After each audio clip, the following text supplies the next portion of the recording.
Bonjour, je répondrai à vos commentaires tous les 15 jours, le dimanche, dans une vidéo à 16 heures. N'hésitez pas à me poser des questions. À bientôt.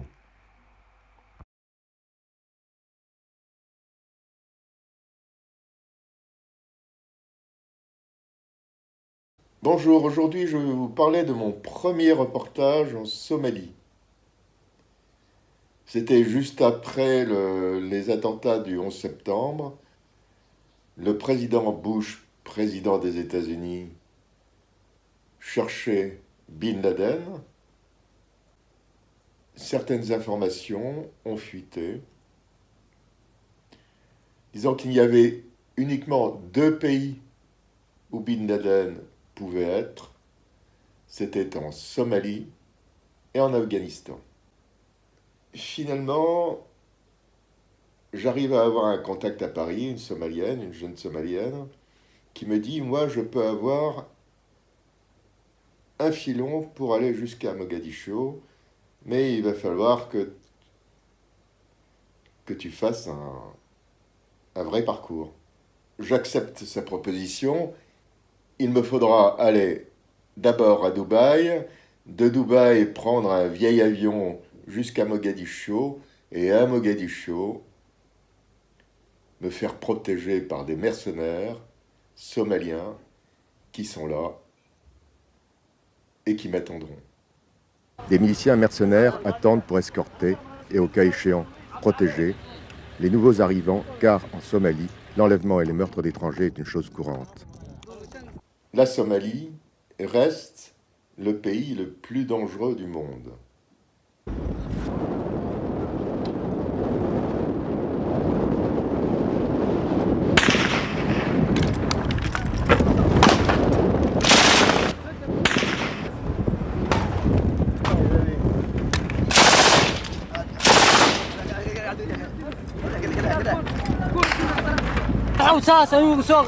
J'ai vu sa tête, je l'ai raté.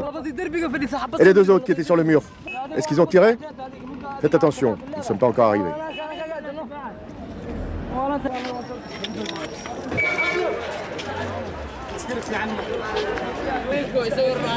Ne me filme pas, toi.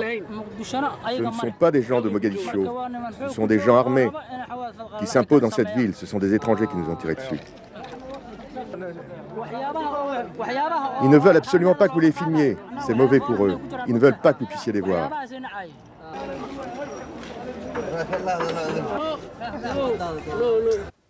Mon contact à Mogadiscio est un jeune Somalien qui deviendra un de mes amis. Il sera mon guide à travers Mogadiscio, qui est donc tenu par 4 chefs de guerre. De la ville, il ne reste pas grand-chose. Ici, on s'est battu pendant plus de 10 ans entre clans ennemis, chacun voulant étendre son influence, son territoire. 4 clans ennemis qui se sont affrontés à l'arme lourde, au corps à corps. 10 ans de tueries quotidiennes, de viols, d'assassinats d'innocents. Après avoir chassé les Nations Unies dans de sanglants affrontements, Nations Unies venues en Somalie pour aider la population qui meurait de faim et de soif, des centaines de milliers de femmes et d'enfants sont maintenant livrés à eux-mêmes, à la violence quotidienne des clans. Ici, c'est le chaos. Les armes, encore les armes, sont le seul langage connu des bandes armées. Nul autre pouvoir n'est reconnu. Pourtant, il y a eu des traités de paix, des réunions interafricaines pour faire sortir ce pays de la tourmente. J'arrive dans un hôtel, c'est un blocos. On ne peut, quand on rentre à l'intérieur, on ne peut plus sortir. C'est pas possible. Les gardes armés sont partout et ils refusent absolument que tu puisses sortir. Dans l'hôtel, transformé en place forte, impossible de sortir sans escorte. La porte reste infranchissable. Ouais.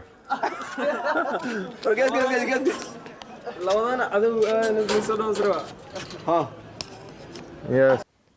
Le soir même de mon arrivée, je suis convié à une fête dans un hôtel. Dans le secteur du gouvernement provisoire, un hôtel qui abrite les dignitaires. C'est la fête, irréelle dans un monde aussi démuni de tout. C'est la fête des chefs de clan, ou plutôt, de ceux de cette administration transitoire. Alors là, c'est complètement surréaliste. entre la pauvreté, la déchéance de beaucoup, l'extrême pauvreté de tous ces Somaliens, et puis les fêtes invraisemblables dans cet hôtel. Incroyable. Direction le centre-ville et le Barakats Market. C'est là où il y a une banque qui est désignée par la CIA comme étant une banque qui distribue des avoirs à des comptes terroristes. Tout autour de cette banque, un grand marché, un très très grand marché, avec des commerçants un peu énervés en voyant un occidental. Mais la Barakats Bank, selon Washington, est la vitrine officielle d'un groupe islamiste très proche d'Oussama Ben Laden. Bush. W. Bush. George W. Bush. Ouais. This is W. Bush? Yes. Give me your opinion. No. Ce groupe, Aïta d'Al-Ismailia, est devenu, depuis 1996, un véritable groupe armé avec des structures solides, qui sont dénoncées par l'Éthiopie qui a lutté contre ces milices. Ce sont tous des islamistes, des extrémistes. J'arrive devant une échoppe, et qu'est-ce que je vois? Le portrait de Bin Laden au fond.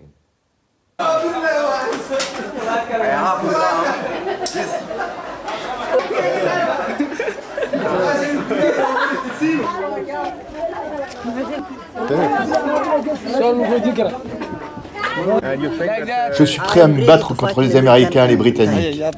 Je suis prêt à aller en Afghanistan. Oui, je suis prêt. Tous les Somaliens sont derrière Oussama Ben Laden. Nous sommes solidaires d'Oussama Ben Laden, car c'est un homme bien.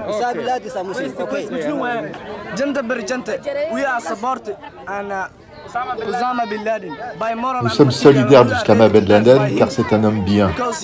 Nous sommes prêts à combattre les Américains, les Anglais et les Français.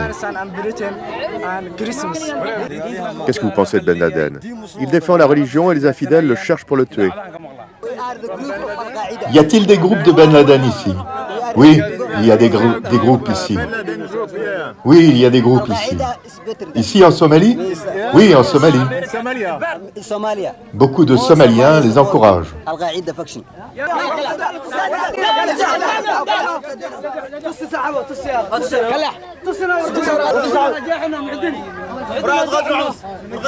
What do you want to say?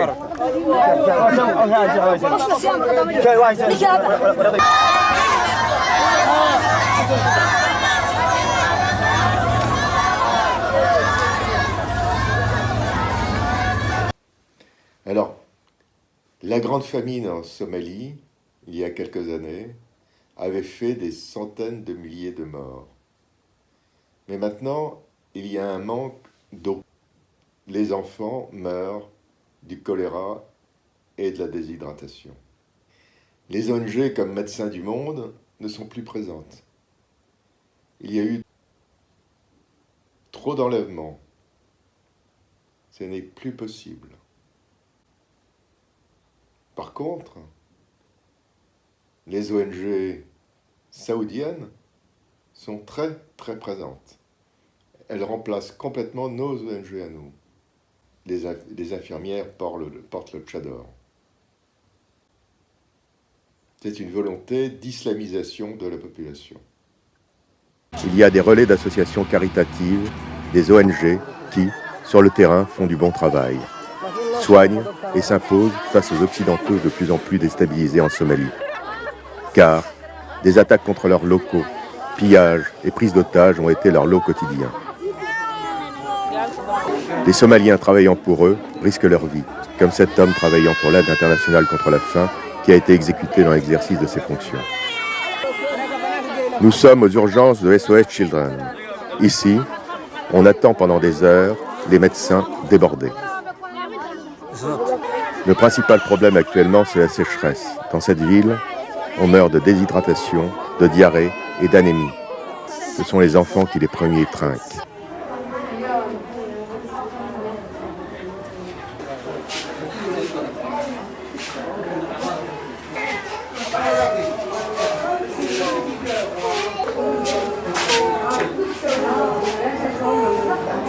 Dans cette salle de soins, les enfants ne sont plus que l'ombre d'eux-mêmes. Ici, l'espoir ne fait pas partie du vocabulaire. Sur la trentaine d'enfants soignés, une dizaine seront morts ce soir.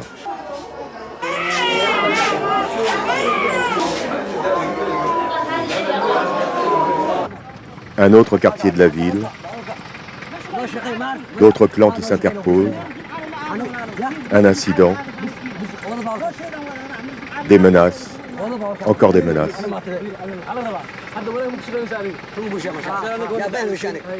Puis, par chance, on nous laisse passer.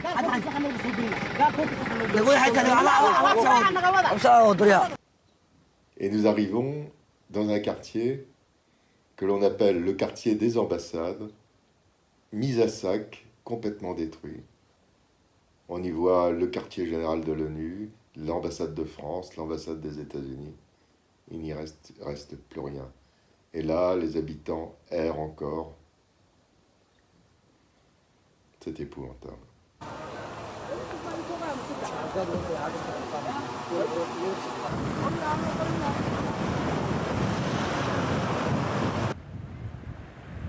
Ces quelques gravats, ces carcasses de chars abandonnés en pleine mer, ces ruines sont ce qui reste du quartier général de l'ONU à Mogadiscio.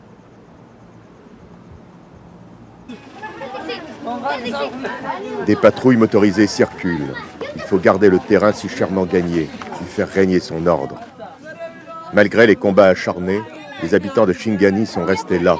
Ils n'ont jamais voulu partir. Ils se sont terrés pendant les affrontements, puis, un semblant de paix est revenu, la vie a repris. Ils sont des milliers à habiter ces ruines du quartier des ambassades. Des milliers à survivre sous l'œil des miliciens armés. Des milliers à avoir faim et soif. Les enfants récupèrent dans les trous et les gravats tout ce qui peut servir à la vie de la famille, au risque de leur vie. Car, de temps à autre, on entend une détonation. C'est une mine qui vient d'exploser. Au bout d'une semaine et demie, je décide de prendre un vieux coucou pour Dubaï. C'est un scoop. Personne n'est allé en Somalie depuis 10 ans.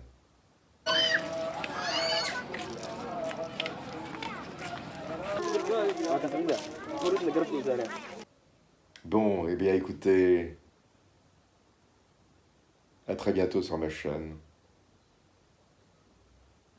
Abonnez-vous. Au revoir.